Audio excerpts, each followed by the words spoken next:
Melasma അഥവാ കരിമാങ്കല്യം നമ്മുടെ വീട്ടിൽ അമ്മമാർക്ക് അല്ലെങ്കിൽ എല്ലാവർക്കും ഒക്കെ വരുന്നൊരു പ്രശ്നമാണ്. ഇതൊരു 30 വയസ്സിന് മുകളിലൊക്കെ ഉള്ള സ്ത്രീകൾക്കാണ് കൂടുതലായിട്ടും വരുന്നത്. പ്രധാനമായിട്ടും സൺ ഡാമേജ്, ഹോർമോണൽ പ്രശ്നം കാരണം, അതല്ലെങ്കിൽ നമുക്ക് സ്ട്രെസ് ഉണ്ടെങ്കിൽ ഇങ്ങനെ ഒരു കരിമാങ്കല്യം വരാം. ഇത് വന്നു കഴിഞ്ഞാൽ ചിലപ്പോൾ പറയാം ഹസ്ബൻഡിന് ദോഷമാണ്, അങ്ങനെ കുറെ പ്രശ്നങ്ങളുണ്ട്. സ്ട്രെസ് റിലേറ്റഡ് ആയിട്ട് വരുന്നത് കൊണ്ടാണ് ആ ഒരു റെഫറൻസ് വരുന്നത്. അപ്പോൾ ഇത് മാറ്റാനായിട്ട് എന്ത് ചെയ്യണമെന്ന് ചോദിച്ചു കഴിഞ്ഞാൽ, ഫസ്റ്റ് നിങ്ങൾക്ക് കുറച്ച് ഡ്രൈ സ്കിൻ ആയി, കാരണം ഏജ് കൂടുന്നതനുസരിച്ച് നമ്മുടെ സ്കിൻ ഡ്രൈ ആയിട്ട് വരും.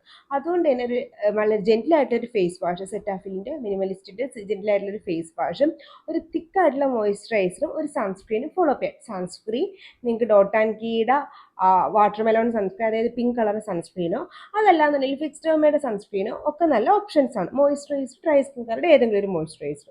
അതിൻ്റെ കൂടെ നിങ്ങൾക്ക് യൂസ് ചെയ്യാൻ പറ്റുന്ന ഒരു ഇൻഗ്രീഡിയൻ്റ് ആണ് കോജിക് ആസ്റ്റർ. ഇത് 2% നമുക്ക് ബീനർ ആയതുകൊണ്ട് യൂസ് ചെയ്യാം. മോർണിംഗ് നൈറ്റ് യൂസ് ചെയ്താലും കുഴപ്പമൊന്നുമില്ല, സ്കിൻ ഇറിറ്റേഷൻസ് അധികം തരില്ല.